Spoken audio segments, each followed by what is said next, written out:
Hello and welcome to the latest episode of How to Draw Awesome Animals with your friends at Peppermint Narwhal. This is the video series where we teach you how to draw animals in a fun and simple way while sharing facts about the species as we go.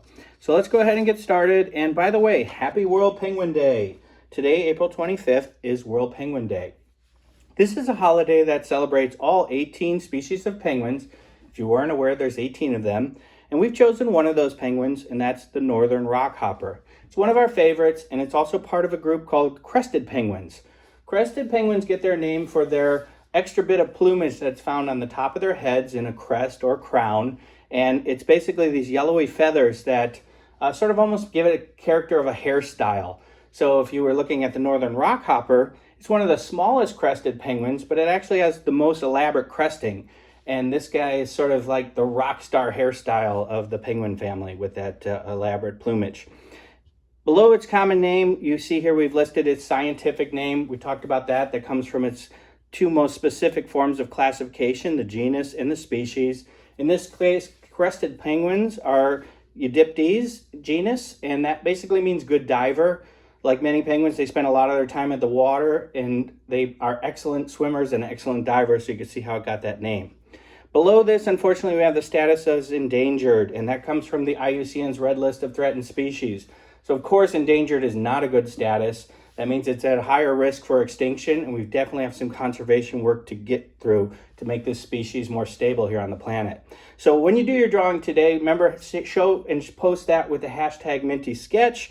That could maybe help draw attention, tell some people some facts about this penguin, let them know that we need to do a little better conservation work to keep penguins around on the world. All right, so we're going to go ahead and get started. And as you know, we use basically something to draw with, something to draw on. I've got pencil and paper here because I like that. It's forgiving, easy to work with. You can draw light. We're going to start off by, if you're familiar with this series, you know what I'm doing. But if you're new to it, I'll explain it right now. We're basically making 3 dots on my paper. And we're going to build our own little dots-to-dot system as we go. It'll help you with gaining more confidence as you draw. I like to use 3 dots for a curved line, and I'll use 2 dots for a straight line. So in this case, we're making a curved line. So we're going to have a starting point, an origin or a curve point, and then the end point. So this is the top of our curve, and we're basically making an arch. So curved line, connect the dots, and there you go. You can see how we've got a nice curved line using this 3-dot technique. Great. So now we're just going to kind of extend these lines down a little bit. So I'm going to put a dot here at the ends we already have. I'll just put another dot straight down, connect that straight line, just 2 dots. There we go, another dot already there, put a dot there, take that straight down. So that's gonna give it a little more straighter extension off of that curve, and that's great. So that's gonna go to the top of our head, and we'll keep this moving. Now, we're gonna talk about a little bit of a new type of drawing mark. Essentially, in drawing, you have straight lines, we mentioned those. Straight lines make triangles, rectangles, octagons, all kinds of angular shapes. Then you've got these curved lines, which you use to draw circles, ovals, and all kinds of nice supple curves and arches. But there's also another one that you can kind of throw in that mix, and that's the S-curve. And the S-curve is essentially really just 2 curves, one going up, one going down. And they essentially, get their name for their obvious S shape. So, and they can go any direction. There's S-curves. So S-curves are nice because they give a little more fluidity to a line. And they give a more gesture. So we'll start an S-curve here on the back side of this penguin. And we're basically going to start at this point. And you might want to watch me draw it first. We're going to make this one kind of go down, curve down a little bit, and then curve out, and then back. So as you can see here, that's got nice flowing S shape to it. So that's going to give us the back side of our penguin. So I'll put a dot here, and I'll put a dot over here. And we'll just make a nice straight line for the bottom of the penguin there. And we'll not worry about that too much. You don't have to draw it in too dark because we're going to do some work there to put a leg down there. And now we'll do the front side here. We'll put a dot out here. We'll get a dot maybe out here. So we'll use this origin dot, this middle dot for the arch, and then this bottom dot as the end. And just make a nice curving line connecting those. So there you go. And again, you can go either direction. You can go back and forth, go one way and then reinforce it back the other way. Just darken your lines. But there we've got an overall body shape now coming together. I'm going to put some eyes on my penguin. And to do that, I'm just going to make a nice oval shape right here. And when I do eyes, I like to color them in, darken them, but I'll leave a little white of the paper So if you want to draw another little circle in there, or just leave any spot, doesn't really matter where you leave the white, but that'll give it a nice highlight and give it a little more character when we finish the drawing. So there's one eye. We'll put another eye over here. Again, just another oval. And on the same sort of approach, I'll leave a little bit of that white not colored in. And I'll color in the rest of that eye. So there we go, we've got two eyes. And already you're starting to see a little bit of character. Once you sort of put eyes on a drawing, you definitely almost start to see a face. And go as far as to add a smile or a mouth, you'll definitely see a face pretty quickly. So that's what we're gonna see happen here on our drawing. Right below the eye here and a little to the left, I'm just drawing a little curve. That's gonna be that dimple curve that we'll see here in a minute after we draw the rest of the smile. But put that right about there. And then from the center of it now, we're going to do another one of these S-curves. So you're going to start in the center of that sort of dimple curve. And we're going to go down and then come back up and actually extend beyond the body with one of these S-curves. So you might want to watch me draw it first, again, as we're getting more confident with these S-curves. But essentially, you see how it started out going down, dipping, and then coming up, and then dropping back down a little bit again. So now we're going to put the end part of the beak on here with a nice curve. So I'll put a dot here. Put a dot out here for my curve, and then a dot over here for the end. And I'll just stitch those together.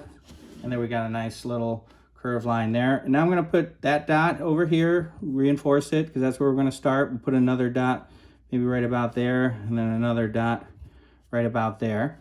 And that's gonna be the curve for the top of the beak. So I'll just connect those now. There you go.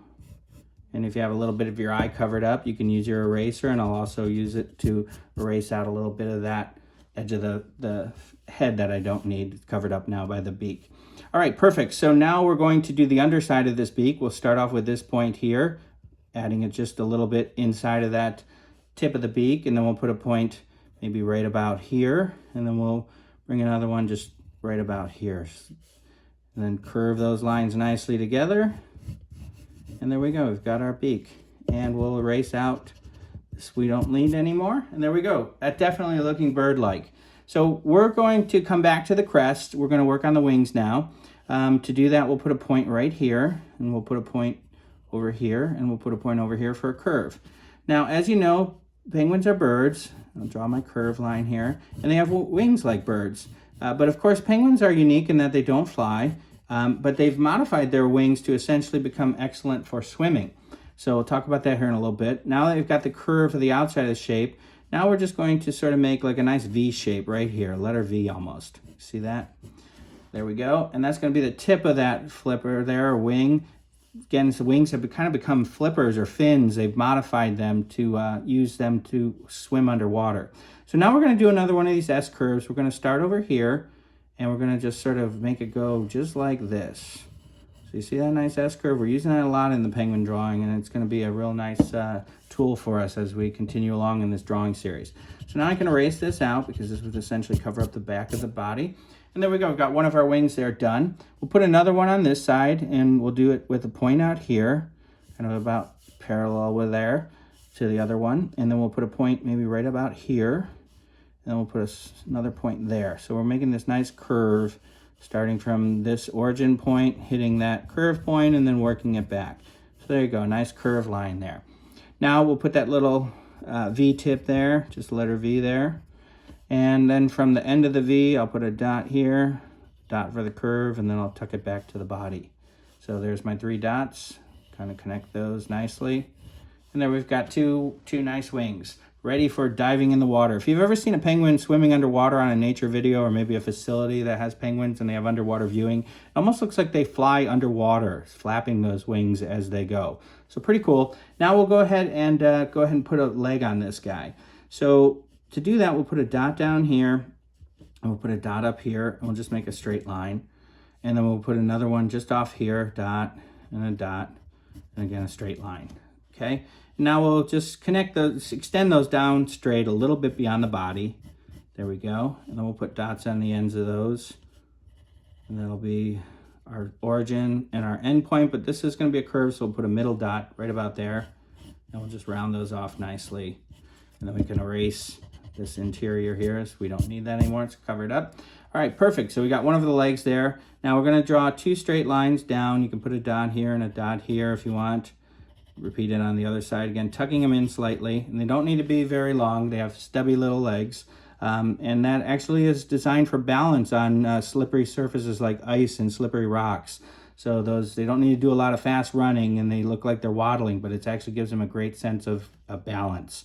So now we're going to do the foot here. We'll put a dot here, and we'll put a dot here, and we'll just make a diagonal line bringing that down. And now we've got to put a dot on the end there, and this time we're going to make this one go out a little bit further, a little slight diagonal here, and just bring that out a long dot there. Now we're essentially going to almost make the letter M here, but I can show you that with dots. I'll just put that dot here, draw a dot there, connect it. Now I'll go back out. There we go, and then I'll draw a dot up, and I'll put another one. And then as you can see there's that letter M that I told you we were going to make. So there we go. Those are all the toes. Now we're just going to need to connect the top of the foot. So we'll put a point, we'll leave this point out here. We'll put another point here for the middle, and then a point back here by the end of the leg, and do that nice sort of curving line to connect those together. Great. We got one of our legs there. We're ready to go. We're going to put another leg like he's almost taking his first step or about to do a hopping from rock to rock. His name's obviously Rockhopper, so we'll do that sort of rock hopping gesture, start of it. So we'll put a point out here and a point over here and make that leg kind of come off there. And then we'll put another one up here, another one over here. Bring that line down. That's going to mirror the top that we have here. And we'll just sort of arch that again, connecting them together. Now we'll go ahead and put a straight line here, put a dot and a dot, connecting those, and again another dot and a dot, connecting those, matching this sort of shape down here. Now then we'll put our little diagonal line down here and put a dot, and then another longer line we're going to make there, so that two dots there, connect those. There we go. And then again we're going to do that sort of M shape. We're going to make that letter M. There we go. And then just curving these together there with a dot for the curve. There you go. He's got a nice, taking this first big step there, ready to move from one rock to another. All right, great. So this is very penguin-like. We'll go ahead and put a little tail on this guy. Penguins do have tail feathers. They're very small. Penguins really don't need tails, elaborate tail feathers like some birds, but they have them. So we'll put a dot here, and we'll put a dot down here. We'll just draw a straight line down there, and then we'll put a dot over here, almost making a little triangle. And I'm just going to add a little bit of like little, almost like M's or W's, or just a little bit of extra little sprigs of feathers there at the tip of that tail. They don't really, like I said, have a very big tail, but if you look closely, you'll see a little bit of those sort of feathers sticking off that stumpy little tail. All right, so we'll go ahead and now put on the separation that defines penguins most. If I was to ask you, what color are penguins? You would shout immediately, black and white. And that's certainly true, and that's the definitive, that sort of tuxedo-like coloring of penguins. So we'll put a dot over here, and we'll put a dot about here, and a dot here to get the top of this arching for the white side of the penguin. So we got this curve all connected, and they have a nice white chest and stomach area. So we're starting the top of this chest. Now we're going to connect it down to the bottom here. So we'll put this dot right near the tail, put a dot over here for the curve, and then we'll use this original dot that we had. We're going to make this kind of a gesture now to just finish that nice rounded off. This would all be white, and again this would all be dark black. So certainly very penguin-like drawing that we have here. Now remember, I said this is a crested penguin, and we're going to save the best for last. We're going to do those crests. So if you remember on our rabbit series, we did whiskers, and we drew those very fast gesture. So we're not going to use points here. We're just going to use a very just committed gesture. You can't really get this wrong. It's going to essentially come off the top of the eye and then go straight out and up. So there's one of my lines there. There we go. And now I'm just going to sort of, at that point, just kind of give it a little bit of a thickness to it and then bring it back to its origin point. So it looks like a nice crest. And I'll do another one of these fast lines here and then bring it back the same way with a little thickness to it, and do another fast one up here and then bring it back down for that 3 crests there. So now I'm going to do it on the opposite side. Again, fast gesture here for one of the crests, and then bring it back down with a little bit of thickness. Do another fast gesture here for another one of these crests. Can't really get these wrong, but they definitely have these elaborate sticking up crests there. And there we go. We've got 3 nice crests on either side. Some of the crests you can do actually sort of flop down, so I'll do some that sort of go like this, almost kind of flopping down a little bit on this side there. The crested penguin has really elaborate crest, and some of them droop towards the bottom there. So there we go. We've got our penguin completed. He looks very happy. He's got his nice crests. Certainly a very fun Northern Rockhopper, distinguished by those elaborate crestings. So we'd love to see your drawing. And again, if you share that somewhere on social media using the hashtag #MintySketch, you can also share some fun facts about this species of penguins. Remember, remind people, unfortunately, it's endangered, and we have some conservation work to do. So again, post it on your social media. Be sure to use the hashtag #MintySketch. If you like this video and enjoyed it, please give it a like. We appreciate that. It helps the page. And then also, if you want to subscribe to this channel, you'll get updates. You'll be the first to know when we post new content here online. Thank you again. We hope to see you back here on another episode of How to Draw Awesome Animals with your friends at Peppermint Narwhal.